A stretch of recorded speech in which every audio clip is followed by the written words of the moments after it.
बिहार विधानसभा चुनाव 2020 के नॉमिनेशन की तिथि अपनी आखिरी दौर में प्रवेश कर चुकी है।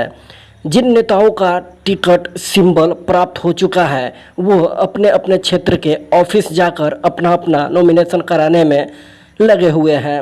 इसी क्रम में निर्दलीय उम्मीदवार इमाम हुसैन ने अपना नामांकन भरा है और उनका साफ तौर पे कहना है कि सिवान के गुड़िया कोठी अभी तक विकास के नाम पर जनता को ठगा जा रहा है।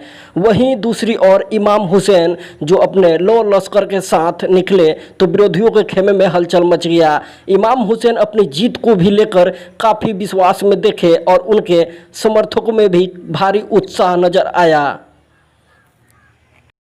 कि हमारे गोड़िया कोठी जनता का हमें भरपूर मान सम्मान आशीर्वाद मिल रहा है।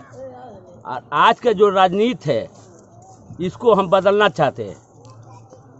जो लोग ये कहते हैं कि हम गरीबों का मसीहा है, गरीबों का नेता है, ये जो बाढ़ आई थी ये पूरी गोड़िया कोठी जनता देखा है। गोड़िया कोठी विधानसभा के जनता ने देखा है कि गरीब के मसीहा बनने वाले ये कहाँ थे।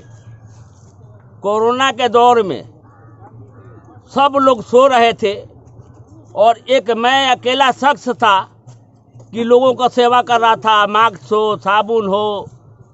आज जो राजनीति जो है गोड़िया कोठी विधानसभा का, इसको हमने संकल्प ले लिया है और जनता ने संकल्प ले लिया है कि जब तक इसको बदलेंगे नहीं तब तक अपने सांस में सांस नहीं लेंगे।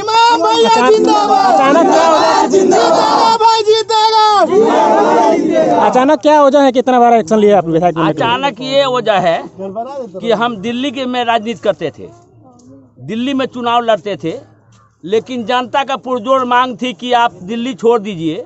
2019 अप्रैल से मैं ये सोच कर उतरा कि मैं ये सोचता हूँ, कभी कभी अपने जीवन में रात में सोता हूँ तो ये सोचता हूँ कि देने वाला भिखारी और लेने वाला अमीर ये कैसे होगा। कि आप जानते हैं, जनता जानती है कि देने वाला हमेशा अमीर होता है, राजा होता है, और लेने वाला फकीर होता है। इसको बदलना है। समय बहुत कम रह चुका है। नामांकन के बाद किस मुद्दे के साथ जाएगा वोट मांगने के लिए? हम अपने विकास के मुद्दे पर, जनता का सेवा के मुद्दे पर हम वोट मांगेंगे। और हमारे लिए समय कहाँ है? हम तो जनता के अपने तरफ आकर्षित कर लिए हैं। हमारे लिए समय नहीं है। जो अब आए हैं उनके लिए समय नहीं है। बहुत सारे प्रत्याशी यही दावा कर रहे हैं। मेरी दावा खोखला नहीं है, मेरी दावा पक्की है। आप गोड़िया कोठी विधानसभा के किसी भी गांव में चले जाइए, वो वोट में कर्मठ हो ना हो उसकी मर्जी है, लेकिन मैंने सेवा किया हूँ और एक एक आदमी का मैंने सेवा किया हूँ। जितना मैंने सेवा किया हूँ वो मजदूरी मुझे जनता इस बार देगी। सर, एक और सवाल, जैसे आप इतना बड़ा काफिला लेकर के 111 गोड़िया कोठी विधानसभा क्षेत्र से निर्दलीय प्रत्याशी के रूप में नामांकन करने जा रहे हैं और आपको जो जनता यहाँ का समर्थन दे रही है, क्या इस समर्थन का कर्ज जीतने के बाद इस जनता को चुकाएंगे और इस जनता को विश्वास पे आप उतरेंगे?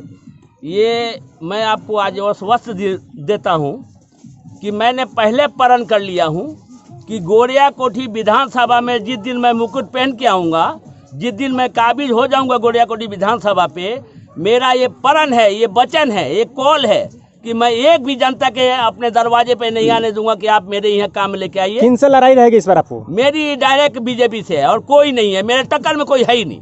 डायरेक्ट मेरी फाइट है बीजेपी से।